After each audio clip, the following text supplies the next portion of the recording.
Start हो गया? हाँ, हैंग कर रहा है। देखो कल बताया था हमने Bohr's atomic model. Bohr's atomic model में बताया था हमने आपको 2-3 पॉइंट एक बार रिपीट कर दे रहा हूँ, फिर आगे बढ़ते हैं हम लोग, ठीक है। बताया था कि सेंटर, मान लिया सेंटर है, सेंटर को हम क्या बोलते हैं बाबू? न्यूक्लियस बोलते हैं। न्यूक्लियस जो होता है क्या होता है? पॉजिटिवली चार्ज्ड पार्टिकल्स, और पॉजिटिवली चार्ज्ड पार्टिकल होता है ये सराउंड करता है किसको? किस सराउंडेड होता है? नेगेटिवली चार्ज्ड पार्टिकल से, हाँ ये ना। यानी a positively charged particle is surrounded by a negatively charged particle. जहाँ पे सेंटर में न्यूक्लियस होता है और न्यूक्लियस में पॉजिटिवली चार्ज्ड पार्टिकल, और पॉजिटिवली चार्ज्ड पार्टिकल का हमने नाम दिया था कि क्या बोलते हैं उसको? है प्रोटॉन बोलते हैं। कोई दिक्कत है यहाँ तक? फिर बताया था हमने आपको कि प्रोटॉन जो होगा इसके चारों तरफ निगेटिव चार्ज्ड पार्टिकल यहाँ पे बैठा हुआ होगा, और हर इलेक्ट्रॉन जो होता है एक फिक्स्ड ऑर्बिट में क्या करता है? मूव करता है, हाँ ये ना। इलेक्ट्रॉन जो क्या होता है? फिक्स्ड ऑर्बिट में मूव करता है। क्या कभी भी इलेक्ट्रॉन एक लेवल को छोड़कर दूसरे तक पहुँच पाता है क्या? ऐसे ही नहीं पहुँच पाएगा। अगर किसी इलेक्ट्रॉन को एक एनर्जी लेवल से दूसरे एनर्जी लेवल पर जाना है, मतलब अगर इलेक्ट्रॉन को हायर एनर्जी लेवल से अगर उसे लोअर में आना होगा, यानी हायर एनर्जी लेवल से लोअर आना होगा, तो बताएंगे मुझे हुआ एनर्जी क्या करेगा? गेन करेगा, लूज करेगा? क्या करेगा? लूज करेगा। मतलब एनर्जी क्या करता हुआ है? लिबरेट करता है। किसी को दिक्कत है यहाँ तक? हमने भी बताया था कि इलेक्ट्रॉन हमेशा एक फिक्स्ड ऑर्बिट में मूव करता है, और जो फिक्स्ड ऑर्बिट होता है उसका नाम दिया था हमने आपको, क्या दिया था? या तो ऑर्बिट, या तो सेल, या तो फिर एनर्जी लेवल। कोई दिक्कत है यहाँ तक? फिर हमने तीसरा पॉइंट बताया था आपको कि अगर इलेक्ट्रॉन जो नियरेस्ट टू द न्यूक्लियस होगा, यानी जो इलेक्ट्रॉन न्यूक्लियस के नज़दीक होगा, उसकी एनर्जी लेवल क्या होगी? कम रहेगी, हाँ ये ना। और जो इलेक्ट्रॉन न्यूक्लियस से जितना दूर होगा उसका एनर्जी लेवल क्या होगा? उतना ही ज़्यादा होगा। और जिस इलेक्ट्रॉन का एनर्जी लेवल कम होगा उसकी बॉन्डिंग कैपेसिटी क्या होगी? ज़्यादा होगी। और उस इलेक्ट्रॉन की जो स्टेबिलिटी होगी वो क्या होगी? वो भी क्या हो जाएगी बाबू? ज़्यादा होगा, हाँ ये ना। यानी एनर्जी लेवल कम तो बॉन्डिंग ज़्यादा, बॉन्डिंग ज़्यादा तो स्टेबिलिटी ज़्यादा। और जिस इलेक्ट्रॉन का एनर्जी लेवल ज़्यादा होगा उसकी बॉन्डिंग कैपेसिटी क्या बताया था हमने आपको? कम होगा। बॉन्डिंग कैपेसिटी कम तो उसका स्टेबिलिटी भी क्या हो जाएगी? कम होगी। एग्जाम्पल याद है ना जी? गर्लफ्रेंड वाला, बेटा वाला, पापा वाला, 1 बजे रात वाला याद है ना? तो चलो थोड़ा आगे बढ़ें, चलिए आगे बढ़ते हैं। कोई दिक्कत याद है किसी को? तो यहाँ बेसिकली पॉइंट आपको यही याद रखना होगा कि एक इलेक्ट्रॉन जब भी लोअर एनर्जी लेवल से हायर एनर्जी लेवल जाएगा, यानी लोअर से हायर पहुँचेगा, तो याद रखिएगा वह एनर्जी बिना गेन किए हुए आगे नहीं बढ़ेगा, यानी उसे एनर्जी क्या करना पड़ेगा? गेन करना पड़ेगा। और जब इलेक्ट्रॉन को हायर से लोअर आना होगा तो एनर्जी को क्या करके आएगा? वह छोड़ कर आएगा, डेट इज कॉल्ड लिबरेट करके आएगा, यानी लूज करके आएगा। कोई दिक्कत? कितना लूज करेगा और कितना गेन करेगा? जितना उसे रिक्वायर्ड होगा। रिक्वायर्ड का मतलब क्या बताया था हमने आपको? कि ना तो ज़्यादा और ना ही कम। कोई दिक्कत यहाँ तक? यहाँ तक हो गया था, आगे बढ़ सकते हैं। अगला टॉपिक लिखेंगे आप, एनर्जी बैंड्स इन सॉलिड। अच्छा टॉपिक है, इंटरेस्टिंग टॉपिक है, ठीक है। लिखेंगे आप topic energy bands in solid. क्या हुआ? कहाँ खोया हुआ तुम? वहीं पे हैं? खोया हुआ कहीं? नहीं ना, क्लास में है ना बाबू? Yes sir.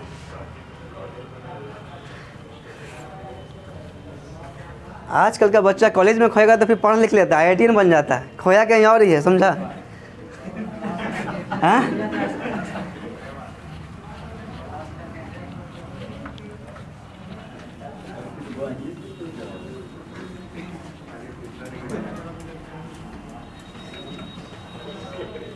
लिखेंगे एनर्जी बैंड्स इन सॉलिड। लिख लिया? समझो पहले कि एनर्जी बैंड होता क्या है, ठीक है। एनर्जी बैंड सॉलिड में किसके लिए होता है बात करते हैं, थोड़ा सा पहले समझिएगा चीज़, ठीक है। देखो यहाँ पे आप पहले डायग्राम ड्रॉ करो 2 मिनट के लिए, हम आगे बढ़ते हैं। डायग्राम ड्रॉ कीजिए चुपचाप।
15 बाबू 15 दिया हुआ है, 15 है। पॉइंट के लिखा हुआ है क्या बीच में बताओ तो फिर हाँ कंफ्यूज कर गया। तुमको बहुत कुछ मिलेगा, तुम टेंशन क्या ले रहा है जी? हाँ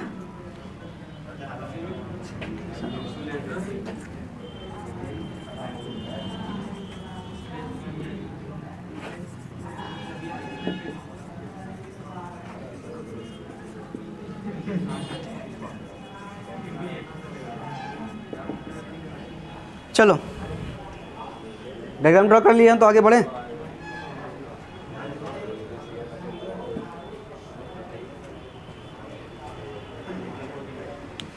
जैसे लिखा हुआ है वही लिखेंगे आप। एनर्जी गैप लिख रखा है, ईजी लिख रखा है, यानी एनर्जी गैप की वैल्यू दे रखी है 15 इलेक्ट्रॉन वोल्ट। यहाँ दिया हुआ है एनर्जी गैप की वैल्यू दे रखा है 0.7 इलेक्ट्रॉन वोल्ट, और यहाँ दे रखा है आपको 0.0 इलेक्ट्रॉन वोल्ट अप्रॉक्स। ठीक है,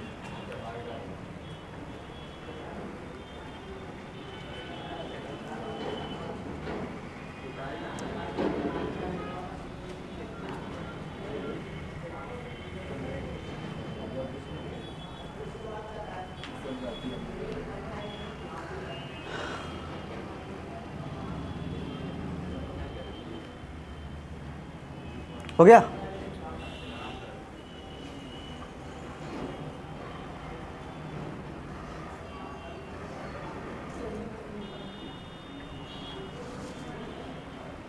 इंसुलेटर, सेमीकंडक्टर और कंडक्टर।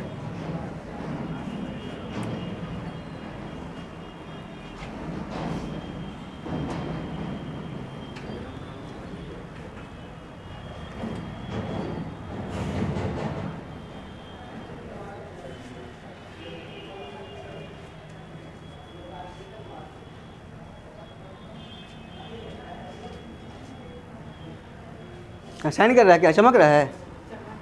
आ गया, जो यहाँ पे आ जाओ। हैं आ जाओ, हम जिंदा यहाँ पे अभी यहाँ खड़े हैं, तुम्हें कोई कुछ नहीं करेगा। आ जाओ तुम यहाँ पे, तुम सेफ रहोगे बिल्कुल। हैं शर्माता है?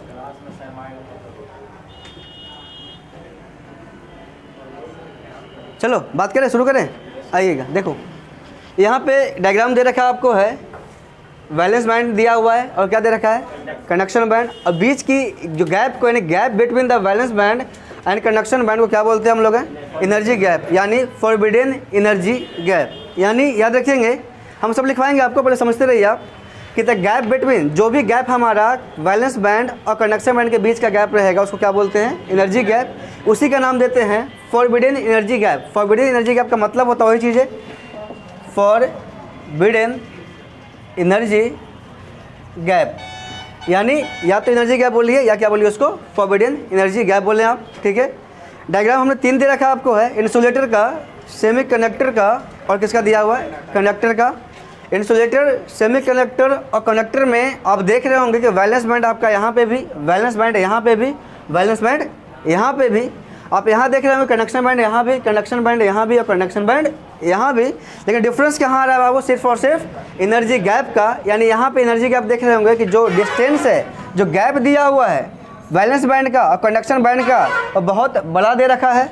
और यहाँ पे देखेंगे कि वैलेंस बैंड कंडक्शन बैंड का जो गैप दिया हुआ है उससे क्या है? कम है। लेकिन आप यहाँ जब बात किया कंडक्टर के केस में, तो वैलेंस बैंड और कंडक्शन बैंड के बीच का गैप क्या दिया हुआ? बहुत ज़्यादा कम, यानी कि ना के बराबर। यहाँ क्या देखा आपने कि जो भी वैलेंस बैंड हमारा है और कंडक्शन में, देखो वैलेंस बैंड यहाँ तक था ना आपका, कंडक्शन बैंड नीचे की ओर है। मतलब क्या देख रहे हैं कि वैलेंस बैंड और कंडक्शन बैंड दोनों एक दूसरे क्या कर रखा है? ओवरलैपिंग हुआ है। अब समझेंगे डिफरेंस। पहले बात करते हैं कि इंसुलेटर क्या होता है और सेमीकंडक्टर क्या होता है। देखो इंसुलेटर, हमें पता है कि ऐसा मटेरियल जो करंट को पास होने न दे उसे क्या बोलते हैं? इंसुलेटर। और जब बात करेंगे कंडक्टर का, तो मुझे पता है कि ऐसा मटेरियल जो पूरी की पूरी करंट को, ऑलमोस्ट एवरी करंट ये क्या करने देगा? पास करने देगा, उसको क्या बोला हमने? कंडक्टर बोला। मतलब दूसरी भाषा में अगर बात करें हम यहाँ पे कि ऐसा मटेरियल जिसकी रेजिस्टेंस की वैल्यू क्या होनी चाहिए? इनफाइनाइट होनी चाहिए, यानी बहुत ज़्यादा हाई होगा। वैसे मटेरियल के नाम क्या दिया हमने? बोलो, इंसुलेटर। रेजिस्टेंस हाई होने का मतलब हुआ कि जिसकी रेजिस्टेंस हाई उसको नाम दिया इंसुलेटर, और जिसकी रेजिस्टेंस क्या रहेगी, बहुत लो का मतलब होता है कि ऑलमोस्ट क्या रहेगा बाबू, जीरो के अप्रॉक्स, यानी ऑलमोस्ट जीरो के अप्रॉक्स, उसको क्या बोला हमने, कंडक्टर। यानी ऐसे मटेरियल जिसकी रेजिस्टिविटी बहुत ज़्यादा कम, उसको क्या बोला हमने, कंडक्टर। यानी बहुत ज़्यादा कम का मतलब सिंपल भाषा में समझिए आप कि एक ऐसा इंसान जो एक ताकतवर है और एक ऐसा इंसान जो क्या है, कमज़ोर है। तो ताकतवर इंसान होगा तो क्या आप उसको पास कर पाएंगे, नहीं कर पाएंगे। पास नहीं होने का मतलब होता है कि कोई भी इलेक्ट्रॉन यहाँ पे वैलेंस बैंड से निकल कर कहाँ नहीं पहुँच पाएगा, कंडक्शन बैंड में नहीं पहुँच पाएगा। कोई दिक्कत, क्यों नहीं पहुँच पाएगा, क्योंकि इस मटेरियल की रेजिस्टेंस कितनी दे रखी है, बहुत ज़्यादा हाई है, और बहुत जिसकी रेजिस्टेंस बहुत ज़्यादा हाई रहेगी उसका करंट कैरिंग कैपेसिटी क्या रहेगा, बहुत ज़्यादा लो। बहुत ज़्यादा लो का मतलब कि अप्रॉक्स कितना रहता है, जीरो रहेगा। और जिस मटेरियल का रेजिस्टेंस कम का मतलब हुआ कि बहुत कमज़ोर इंसान। अब आपके सामने कोई कमज़ोर इंसान आ गया तो क्या उसको धक्का दे के आगे निकलते हैं कि नहीं निकलते हैं, निकलते हैं। का मतलब क्या हुआ कि यहाँ पे वैलेंस बैंड का इलेक्ट्रॉन जो होगा कहाँ पहुँच जाएगा, आपका कंडक्शन बैंड में पहुँचेगा। और बात करते हैं, बताओ फिर क्या देखा हमने कि एक ऐसा मटेरियल जिसकी रेजिस्टेंस ज़्यादा, एक ऐसा मटेरियल जिसकी रेजिस्टेंस क्या हो रहा है, कम हो रहा है। यहाँ पे पूरी की पूरी करंट फ्लो हो रही है, लेकिन वहाँ पे कोई भी करंट हमारा फ्लो नहीं हो रहा है। एक चीज़ और कि क्या इंसुलेटर में कोई करंट फ्लो होता है क्या, नहीं होता। और क्या कंडक्टर में करंट फ्लो होता है क्या, होता है। और होता तो कितना होता है, बहुत ज़्यादा होता है, हाँ है ना। अब बताओ मुझे, तो फिर मुझे जब मेरे पास एक ऐसा मटेरियल था जो कंडक्टर में था और एक ऐसा मटेरियल था मेरे पास जो क्या था, इंसुलेटर में था, ठीक है, कंडक्टर था, इंसुलेटर था, इसके बावजूद हमने सेमी कंडक्टर क्यों बनाया। हमारे पास एक ऐसा मटेरियल जो मेरे पास कंडक्टर भी है, एक ऐसा मटेरियल जो मेरे पास इंसुलेटर भी है। यानी सेमी कंडक्टर क्या बोला हमने कि सेमी कंडक्टर में एक ऐसा मटेरियल होता है जिसका रेजिस्टेंस जो होता है वह इससे क्या रहेगा, कम रहेगा, और इससे रेजिस्टेंस क्या रहेगा सर, ज़्यादा रहेगा। यानी सेमी कंडक्टर एक ऐसा मटेरियल जिसका रेजिस्टेंस जो होगा वह कंडक्टर से क्या रहेगा, ज़्यादा रहेगा, और इंसुलेटर से क्या रहने वाला है, कम रहने वाला है, हाँ है ना। इंसुलेटर से कम होने वाला है और कंडक्टर से क्या होने, ज़्यादा होने वाला है। का मतलब कि एक ऐसा मटेरियल, सेमी कंडक्टर एक ऐसा मटेरियल है जिस जो करंट जो होगा इंसुलेटर से ज़्यादा फ्लो करेगा और कंडक्टर से क्या फ्लो करेगा, कम फ्लो करेगा। मतलब क्या बोला कि यहाँ पे करंट जो होगी आपकी वह कंडक्टर से कम फ्लो करेगा और यहाँ पे इंसुलेटर से ज़्यादा फ्लो करेगा, हाँ या ना। मतलब इसकी जो रेंज होने वाली होगी वह इंसुलेटर और कंडक्टर के क्या होने वाली होगी, बीच में होने वाली होगी। मतलब यहाँ पे बताएंगे कि यहाँ भी करंट फ्लो कर रहा है, करंट फ्लो हमारे पास यहाँ भी कर रहा है, करंट फ्लो वहाँ नहीं कर रहा था। तो हमें मुझे इतना बताइए आप कि हमें कंडक्टर मेरे पास था, इंसुलेटर मेरे पास था, तो सेमी कंडक्टर मटेरियल की ज़रूरत क्यों पड़ी। यानी करंट, हमें एक ऐसा मटेरियल, एक ऐसा डिवाइस चाहिए था जिसे हम अपने अनुसार करंट को वहाँ क्या करवा सके, फ्लो करवा सके। और फ्लो करवाने का मतलब हुआ कि यहाँ पे जो करंट होना, जो फ्लो होने वाला होगा वो हमारे अनुसार कि जितना हम करंट वहाँ दें उसके अनुसार करंट क्या कर सके, फ्लो कर सके। और करंट देने का मतलब होता है कि जैसे जैसे किसी भी मटेरियल का हम टेम्परेचर बढ़ाते चले गए वैसे वैसे उसका करंट क्या होते चला गया, बढ़ता चला गया। मतलब इसका ये हुआ कि जब बात करेंगे सेमी कंडक्टर का, और सेमी कंडक्टर के केस में जब बात करेंगे हम लोग at 0 degree Celsius, 0 degree Celsius का मतलब होता है एट एब्सोल्यूट 0 टेम्परेचर। तो याद रखेंगे कि एट एब्सोल्यूट 0 टेम्परेचर पे, यानी 0 डिग्री सेल्सियस पे हमारा जो सेमी कंडक्टर होता है वो बिहेव करेगा किसकी तरह, इंसुलेटर की तरह। समझ में आया क्या बोला कि एट 0 डिग्री सेल्सियस यानी एट एब्सोल्यूट 0 टेम्परेचर हमारा सेमी कंडक्टर बिहेव किसकी तरह करेगा, इंसुलेटर की तरह। लेकिन जैसे जैसे हम टेम्परेचर को बढ़ाते चले गए हमारा सेमी कंडक्टर बिहेव किसकी तरह करना शुरू कर देगा, कंडक्टर की तरह। अब बात आती है कि इंसुलेटर की तरह बिहेव कैसे कर रहा है और कंडक्टर की तरह बिहेव कैसे करेगा। कोई दिक्कत है यहाँ तक, अब समझो यहाँ पे बात को।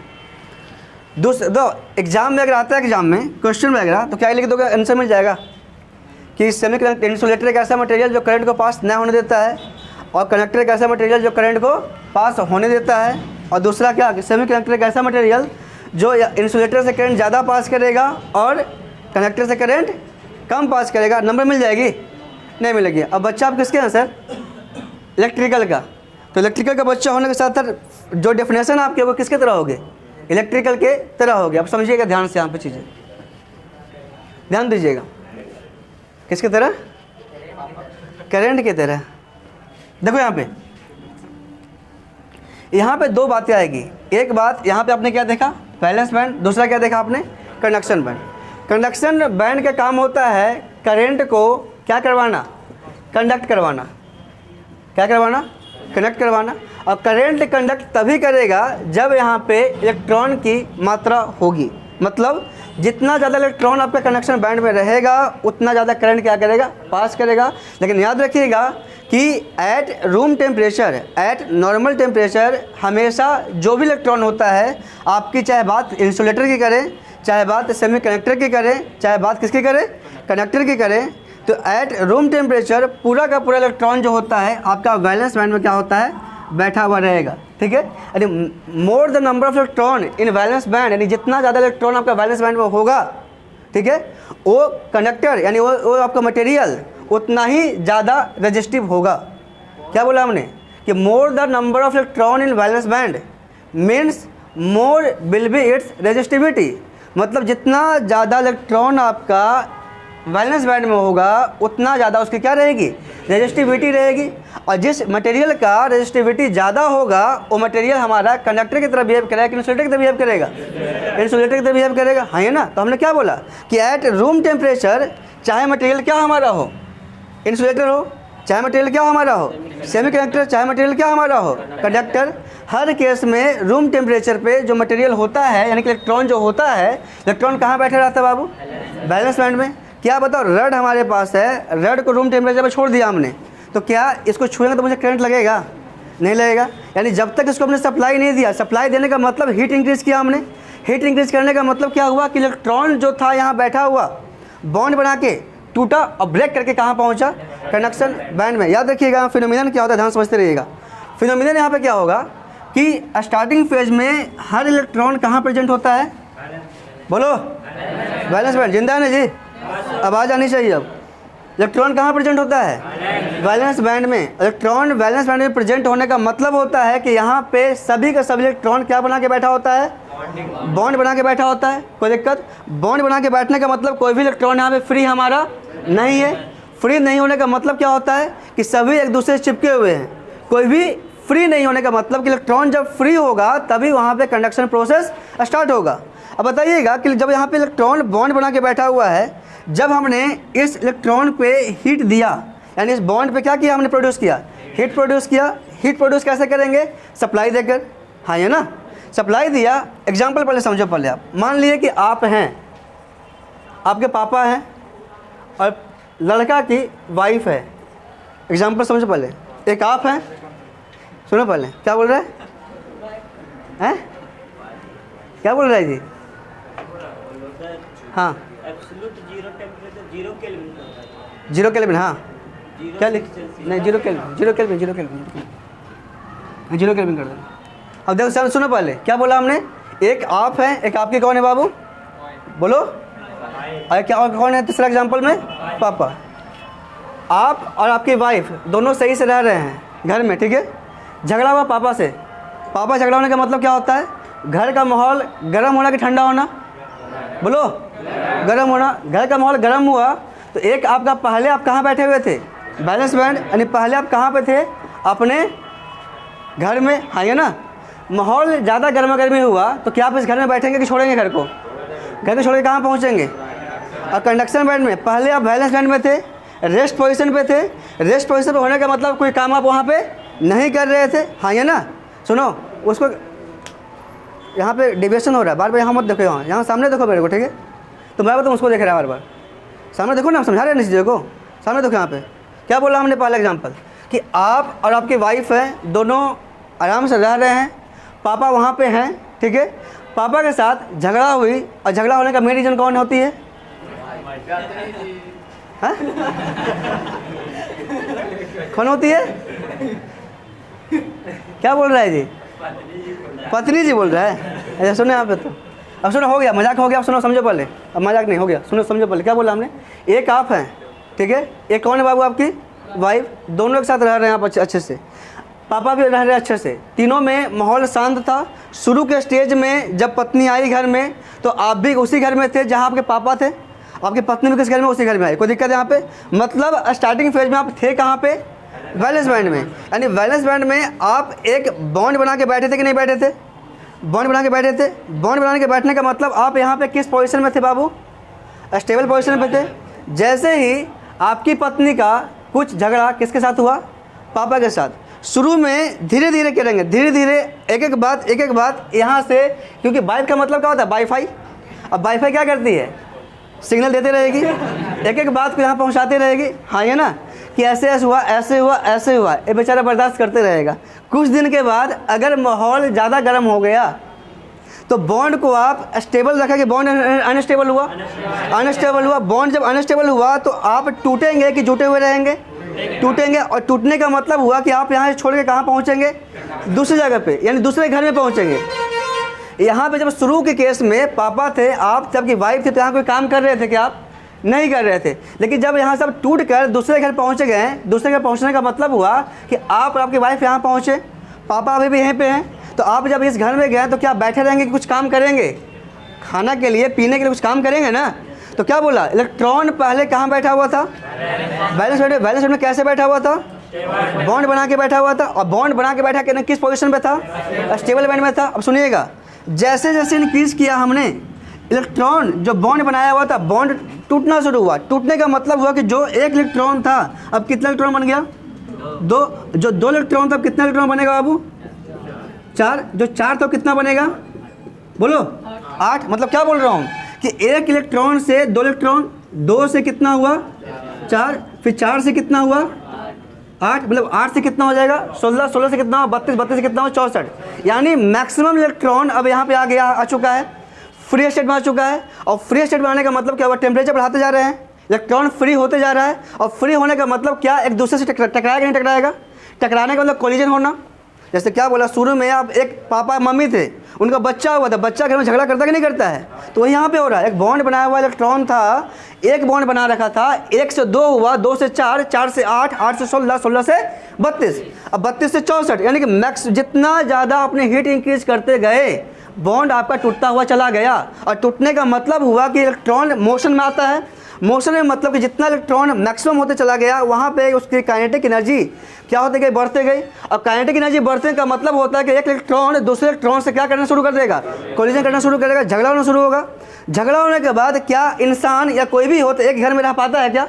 एक घर को छोड़ा कहाँ पहुँचा?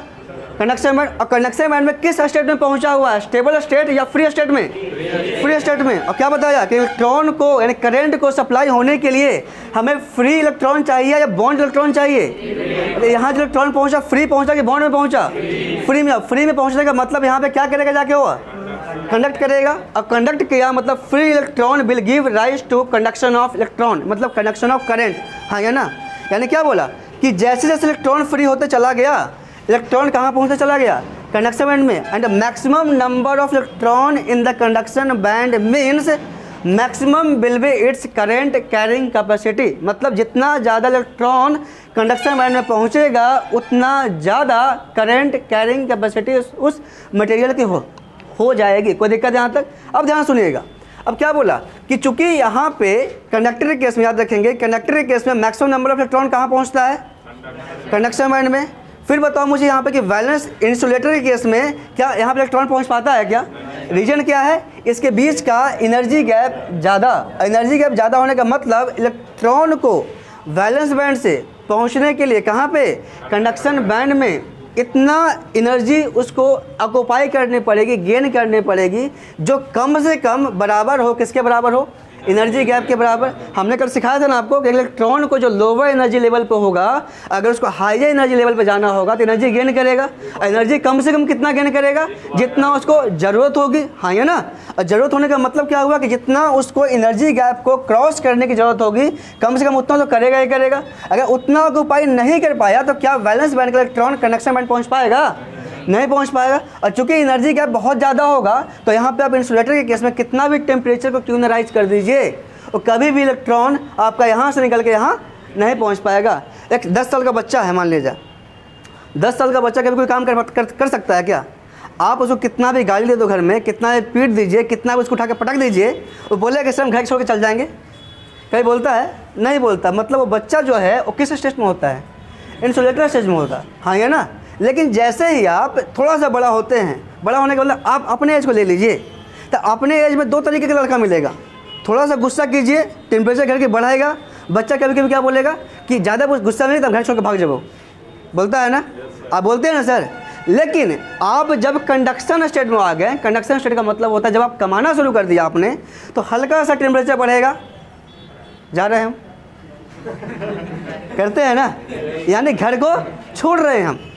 तो कभी देखा है ऐसा कि बचपन का स्टेज, यानी जो बच्चा 10 साल का होता है उस स्टेज में बच्चे कभी घर छोड़ते हैं? नहीं छोड़। घर छोड़ने की कोशिश भी करते हैं तो बाहर निकलेंगे कुछ देर के लिए, शाम होते तो पेट में भूख लगा, वापस चल गया बढ़िया आलू भाई वाला। लेकिन आपका एज का बच्चा घर से निकलता है कभी कभी, अगर काम मिल गया तो काम शुरू करेगा, और काम ना मिला तो वापस कहाँ पहुँचेगा? यहाँ पे। लेकिन आप एक ग्रेजुएट अगर हो चुके होंगे उस समय, तो जो उसमें क्या होता है, हल्का सा माहौल घर का गड़बड़ाया, निकल रहे हो हम, और निकला तो वापस फिर आ नहीं पाते। क्यों? क्योंकि आप उस स्टेज में पहुँच चुके हैं जहाँ पे आप काम करना शुरू कर देंगे। तो वही चीज़ यहाँ पे चल रहा है कि जिस भी बैंड के, अगर 2 बैंड के बीच का एनर्जी गैप ज़्यादा, मतलब वहाँ कंडक्शन प्रोसेस स्टार्ट कभी भी नहीं होगा। कभी भी नहीं होने का मतलब रीजन क्या है? Energy gap. एनर्जी गैप कितना होता है? 15 इलेक्ट्रॉन वोल्ट। अब बताओ मुझे एक चीज़ और, कि जब इलेक्ट्रॉन यहाँ का यहाँ पहुँच ही नहीं पाया, मतलब वैलेंस बैंड अभी यहाँ पे फुल रहेगा कि एम्प्टी रहेगा? फुल रहेगा। क्यों फुल रहेगा? क्योंकि पूरा का पूरा इलेक्ट्रॉन अभी कहाँ बैठा हुआ है। अब वैलेंस बैंड में इलेक्ट्रॉन होने का मतलब कभी हो सकता है कि कंडक्शन प्रोसेस करेगा। कंडक्शन प्रोसेस करने का मेन रीजन कौन है? Conduction band. नाम ही बता रहा है चिल्ला चिल्ला के कि हम कंडक्शन करते हैं। और कंडक्शन किसका करते हैं? करंट का। और करंट के किस बेसिस पे करते हैं? फ्री इलेक्ट्रॉन के बेसिस पे करते हैं। कोई दिक्कत है यहाँ तक? यानी यहाँ पे याद रखिएगा आप, इंसुलेटर के केस में जो वैलेंस बैंड होता है वो क्या रहेगा बाबू? आपका फुल रहेगा। कोई दिक्कत है यहाँ तक? और इंसुलेटर के केस में आपका कंडक्शन बैंड जो होगा आपका वो क्या रहेगा? आपका ऑलमोस्ट क्या रहेगा? एम्प्टी रहेगा। कोई दिक्कत? यही अगर उल्टा चले हम इसमें कंडक्टर में, तो याद रखिएगा कि कंडक्टर की बात करें तो कंडक्टर के केस में वैलेंस बैंड आपका लगभग आपका क्या रहेगा? आपका एम्प्टी। क्यों एम्प्टी रहेगा? क्योंकि पूरा का पूरा इलेक्ट्रॉन निकल के कहाँ जा चुका है? कंडक्शन बैंड में। क्यों? देखो इसलिए क्या हुआ? ओवरलैपिंग हुआ, हाँ है ना? अब इस केस में बताएंगे आप मुझे कंडक्शन बैंड क्या रहेगा? आपका फुल रहेगा। कोई दिक्कत है यहाँ तक? जब बात किया देखा गया सेमी कंडक्टर को, तो सेमी कंडक्टर 2 तरीके का हुआ। सिखाया ना कि आपके स्टेज के बच्चों को हम क्या बोलेंगे? Semi conductor. मतलब आपने घर छोड़ा, ठीक है, घर छोड़ दिया, माहौल शांत हो गया, वापस आप पहुंच गए यहीं पे, माहौल गरम का है, तभी कहाँ रहेंगे सर आप? कंडक्शन बैंड में रहेंगे। मतलब याद रखिएगा कि एट 0 केल्विन, 0 केल्विन का मतलब हुआ कि एट एब्सोल्यूट 0 टेम्परेचर पे याद रखिएगा कि कोई भी इलेक्ट्रॉन आपका वैलेंस बैंड से निकल के कहाँ नहीं जाएगा? कंडक्शन बैंड नहीं जाएगा। मतलब कि वैलेंस बैंड आपका इस समय किस स्टेज में रहेगा? आपका फुल रहेगा। हमने क्या सिखाया आपको कि एट 0 केल्विन पे सेमी कंडक्टर जो होता है किसकी तरह बिहेव करता है बाबू? इंसुलेटर की तरह बिहेव करने का मतलब क्या हुआ कि 0 केल्विन पे हमारा वैलेंस बैंड जो होगा वो क्या रहेगा? हमारा फुल रहेगा। और कंडक्शन बैंड क्या रहेगा? हमारा एम्प्टी रहेगा। यानी क्या रहेगा? आपका एम्प्टी रहेगा। लेकिन बताइए क्या बताया कि जैसे जैसे टेम्परेचर को आपने रेज करता चला गया, टेम्परेचर जितना रेज होगा, इलेक्ट्रॉन फिर वही चीज़ होगा, इलेक्ट्रॉन क्या होने चाहिए? बॉन्ड टूटना शुरू हो जाएगा। बॉन्ड टूटेगा, 1 से 2 बनेगा, 2 से 4 बनेगा, 4 से 8 बनेगा, 8 से 16 बनेगा। और जब बॉन्ड बहुत सारा बन रहा है, मतलब वहाँ पे कौन सी एनर्जी आ जाएगी? काइनेटिक एनर्जी आएगी। और काइनेटिक एनर्जी आने का मतलब वहाँ पे मोशन होगा कि नहीं होगा? और मोशन होने का मतलब हुआ एक इलेक्ट्रॉन दूसरे इलेक्ट्रॉन से क्या करेगा? कोलाइड करेगा। और कोलाइड करने के बाद क्या इलेक्ट्रॉन यहीं पर रुक जाएगा? उधर भागेगा। यानी अब टेम्परेचर रेज करते चले गए, उस जैसे जैसे टेम्परेचर रेज करते चले जाएंगे आप, इलेक्ट्रॉन यहाँ से निकल कर कहाँ पहुँचने चला जाएगा? कंडक्शन बैंड में। और जितना मैक्सिमम टेम्परेचर होगा उतना मैक्सिमम हुआ करंट को फ्लो करवाएगा। मतलब जिस डायोड में, यानी जिस भी इक्विपमेंट में जितना मुझे टेम्परेचर चाहिए होगा उसके अकॉर्डिंग वहाँ पे हम सप्लाई देंगे। और सप्लाई देने का क्या मतलब होता है कि वहाँ पे हम टेम्परेचर को क्या करते चले जाएंगे? रेज करते गए। और टेम्परेचर जितना रेज करते चले जाएंगे, इलेक्ट्रॉन आपका वैलेंस बैंड से निकल कहाँ पहुँचते चले जाएगा? कंडक्शन बैंड में। और कंडक्शन बैंड में पहुँचने का मतलब कि कंडक्शन प्रोसेस क्या करना शुरू कर देगा? स्टार्ट करना शुरू कर देगा। एक कॉन्सेप्ट और सुनिए यहाँ से। आप यहाँ बैठे हुए हैं, घर में बैठे हुए थे, यहाँ से इसको उठाया मैंने, यहाँ बैठा दिया। तो बताओ इसका जगह वैकेंट हुआ कि नहीं हुआ, खाली हुआ कि नहीं हो गया? क्या हमने बोला कि एक बंदा यहाँ बैठा हुआ था तो जगह लिया हुआ था, फुलफिल किया हुआ था, इसको हमने निकाला, अब कहाँ पहुँचाया हमने? यहाँ पहुँचाया। तो ए वाला जगह फिल हो गया, ए वाला जगह क्या रहा बाबू? वैकेंट रहा, खाली हो गया, यानी ये जगह भर गया, ये जगह क्या हो गया? खाली हो गया। तो याद रखिएगा जब पूरे इलेक्ट्रॉनिक्स में इसी भाषा का यूज करेंगे कि अगर इलेक्ट्रॉन एक बैंड से दूसरे बैंड जाता है तो याद रखिए क्या बताया था शुरू में कि एक इलेक्ट्रॉन रूम टेम्परेचर पे कहाँ रहता है आपका बाबू? वैलेंस बैंड में रहता है। वैलेंस बैंड से अगर इलेक्ट्रॉन निकल के कहाँ पहुँच रहा है? कंडक्शन बैंड में, तो वैलेंस बैंड की जगह क्या रह जाएगी? खाली होते चली जाएगी, और कंडक्शन बैंड का इलेक्ट्रॉन क्या होता जाएगा? भरते चले जाएगा। मतलब जो जगह खाली होगा, वैकेंट होगा, उस प्लेस को हम बोलते हैं होल बोलते हैं। याद रहेगा क्या बोला हमने कि व्हेन इलेक्ट्रॉन शिफ्ट्स फ्रॉम कहाँ से? Valence band to conduction band, और कंडक्शन बैंड से वैलेंस बैंड, तो याद रखिएगा वहाँ पे एक वैकेंट प्लेस आ जाएगा, खाली जगह आ जाएगा, और उस खाली जगह क्या नाम देते हैं हम लोग? हैं होल देते हैं। तो मुझे बताइए आप मुझे कि मैक्सिमम नंबर ऑफ होल्स कहाँ पे क्रिएट होगा? इंसुलेटर में क्रिएट होगा या कंडक्टर में क्रिएट होगा? बताओ क्यों? क्योंकि कंडक्टर का पूरा इलेक्ट्रॉन यानी मैक्सिमम इलेक्ट्रॉन आपका वैलेंस बैंड से निकल के कहाँ पहुँच चुका है? कंडक्शन बैंड में पहुँच चुका है। और जब यहाँ का इलेक्ट्रॉन यहाँ पहुँचा मतलब यहाँ की जगह खाली हो चुकी है, और जगह जो खाली होता है उसको क्या बोलते हैं हम लोग? हैं होल बोलते हैं। मतलब याद रखिएगा अगला पॉइंट कि in case of conductor maximum hole is created in the valence band, यानी कंडक्टर के केस में बहुत ज़्यादा होल का क्रिएशन कहाँ पे होता है? वैलेंस बैंड में होता है, और मैक्सिमम नंबर ऑफ इलेक्ट्रॉन कहाँ होते हैं? कंडक्शन बैंड में। लेकिन यहाँ बताओ मुझे कि अभी यहाँ पे इंसुलेटर के केस में मैक्सिमम इलेक्ट्रॉन कहाँ पे है बाबू? वैलेंस बैंड में। मतलब पूरा का पूरा भी होल कहाँ पे है? कंडक्शन बैंड में। होल का मतलब होता है कि होल कभी भी मेजॉरिटी चार्ज कैरियर नहीं होता। अगर मेजॉरिटी चार्ज कैरियर है भी, एक होता है माइनॉरिटी, एक मेजॉरिटी, तो हम आगे बात करेंगे थोड़ा रुको अभी थोड़ा सा। मेजॉरिटी का मतलब होता है ज़्यादा चार्ज कैरियर, माइनॉरिटी मतलब क्या होता है? कम चार्ज कैरियर। अभी हम डिस्कस करेंगे उसको। तो यहाँ पे क्या, यानी कि यहाँ पे अगर होल का क्रिएशन ज़्यादा है, होल ज़्यादा होने का मतलब हुआ कि करंट कभी वहाँ से फ्लो ज़्यादा नहीं करेगा। कोई दिक्कत किसी को? क्यों? क्योंकि हमें करंट फ्लो, करंट फ्लो होने के लिए हमें कंडक्शन में क्या चाहिए? इलेक्ट्रॉन चाहिए। क्योंकि हमें पढ़ा है कि करंट को फ्लो करवाने का रिस्पॉन्सिबिलिटी किसके पास होता है? इलेक्ट्रॉन के पास होता है। कोई दिक्कत? मतलब पहला पॉइंट क्या सिखाया कि ऐसा मटेरियल जिसका रेजिस्टिविटी ज़्यादा उसको क्या बोलेंगे? इंसुलेटर। उल्टा कि ऐसा मटेरियल जो करंट को कम फ्लो करवाए। कोई दिक्कत किसी को? दूसरा पॉइंट कि ऐसा मटेरियल जहाँ पे वैलेंस बैंड फुल रहेगा उसको क्या बोलेंगे? इंसुलेटर। ऐसा मटेरियल जहाँ पे वैलेंस बैंड और कंडक्शन बैंड का एनर्जी गैप ज़्यादा होगा उसको क्या बोलेंगे? ऐसा मटेरियल जहाँ पे वैलेंस बैंड में कोई भी हमारा होल्स नहीं होगा, मतलब यहाँ पे होल्स की मात्रा बिल्कुल जीरो होगी, उसको क्या बोलेंगे? 4 पॉइंट याद रहेगा आपको। सेम चीज़ वही चीज़ यहाँ पे भी कि ऐसा इलेक्ट्रॉन जिसकी रेजिस्टिविटी क्या हो बाबू? कम है, वहाँ पे करंट क्या फ्लो करेगा? ज़्यादा। मतलब वैलेंस बैंड क्या रहेगा इसका? खाली रहेगा। कंडक्शन बैंड क्या रहेगा इसका? फुल रहेगा। और कंडक्शन बैंड फुल होने का मतलब यहाँ पे क्या रहेगा? ज़्यादा होल्स रहेगा, यानी होल्स की मात्रा यहाँ पे क्या होगी और यहाँ पे क्या होगा? कम। समझ में आ रही है? बताइए मुझे, इन case of semi conductor at 0 kelvin पे, एट एब्सोल्यूट 0 टेम्परेचर पे जो सेमी कंडक्टर होता है वो किसकी तरह बिहेव करता है? इंसुलेटर की तरह बिहेव करने का मतलब हुआ कि यहाँ पे वैलेंस बैंड क्या रहेगा? Very good. कंडक्शन बैंड क्या रहेगा? एम्प्टी। समझ में आ रही चीज़ है ना? यानी वैलेंस बैंड फुल होने का मतलब वहाँ पे होल्स का क्रिएशन क्या रहेगा? बहुत कम रहेगा। लेकिन क्या सिखाया? दूसरा केस क्या सिखाया हमने कि जैसे जैसे हम टेम्परेचर को रेज करते चले जाएंगे, इलेक्ट्रॉन यहाँ पे टूटेगा, ब्रेक होगा, ब्रेक होके कहाँ पहुँचते चले जाएगा? कंडक्शन बैंड में जाएगा। और कंडक्शन बैंड में जाने का मतलब ये हो गया कि अब वह करंट को कंडक्ट करवाएगा। मतलब टेम्परेचर इंक्रीज करने से सेमी कंडक्टर हमारा अब जो इंसुलेटर था अब किसकी तरह बिहेव करना शुरू कर दिया? कंडक्टर की तरह बिहेव करना शुरू कर दिया। समझ में आया कि भूल जाएंगे? लिख दोगे? बोलो एक बार फिर से बताइए मुझे आप कि जिसकी रेजिस्टिविटी कम उसको क्या बोलेंगे आप? कंडक्टर। मतलब ऐसा मटेरियल जिसकी रेजिस्टिविटी कम होगी वह करंट कैरिंग कैपेसिटी क्या रखेगा?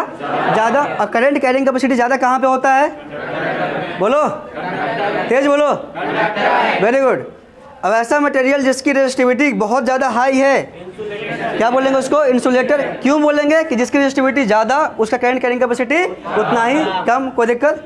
दूसरा क्या बताया हमने कि ऐसा मटेरियल जहाँ पे वैलेंस बैंड फुल होगा उसको क्या बोलेंगे, और जहाँ वैलेंस बैंड एम्प्टी रहेगा उसको क्या बोलेंगे।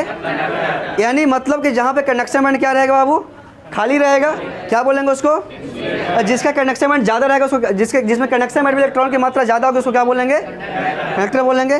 गैप पे आ जाओ, जिस वैलेंस बैंड कंडक्शन बैंड के बीच का गैप बहुत ज़्यादा, क्या बोलेंगे उसको, जहाँ पे 0 के अप्रॉक्स, और जहाँ पे 15 से कम और 0 से ज़्यादा उसको क्या बोलेंगे, इंसुलेटर। 0 केल्विन पे बताइएगा इन सेमी कंडक्टर हमारा किसकी तरह बिहेव करता है, और टेम्परेचर रेज जैसे से करते चले जाएंगे हम, हमारा वही इंसुलेटर यानी वही सेमी कंडक्टर अब किसकी तरह बिहेव करना शुरू कर दिया, कंडक्टर की तरह बिहेव करना शुरू कर दिया। कोई दिक्कत, मतलब याद रखिएगा कि इस रूम टेम्परेचर मतलब 0 केल्विन होता है बाबू, क्या जी, रूम टेम्परेचर, नॉर्मल टेम्परेचर जहाँ पे आप बैठे हुए हैं, दैट का रूम टेम्परेचर। इंसुलेटर तक रूम टेम्परेचर पे ना, हाँ ऑब्वियसली रूम टेम्परेचर पर तो आपका कंडक्टर भी इंसुलेटर की तरह काम करेगा। लोहा है, करंट आ रहा है इसमें, नहीं आ रहा है, तो इंसुलेटर भी आप कंडक्टर में किसकी तरह काम करेगा, इंसुलेटर की तरह काम करेगा। क्वेश्चन देखिए क्या पूछा हुआ है कि at 0 Kelvin semiconductor behaves as, क्या आंसर देंगे आप, insulator. At 0 Kelvin valence band of semiconductor is full empty, none of these, answer क्या आ जाएगा, एम्प्टी कैसे हो जाएगा। 0 केल्विन पे सेमी कंडक्टर हमारा बिहेव किसकी तरह कर रहा है, और इंसुलेटर के केस में वैलेंस बैंड क्या होता है, तो वहाँ पे क्या हो जाएगा, समझ में आ रहा है। एट 0 केल्विन जो क्वेश्चन पूछा हुआ है मैं पूछ रहा हूँ, आपसे पूछ रहा हूँ, at 0 Kelvin conduction band is empty, full, none of this, empty. कोई दिक्कत।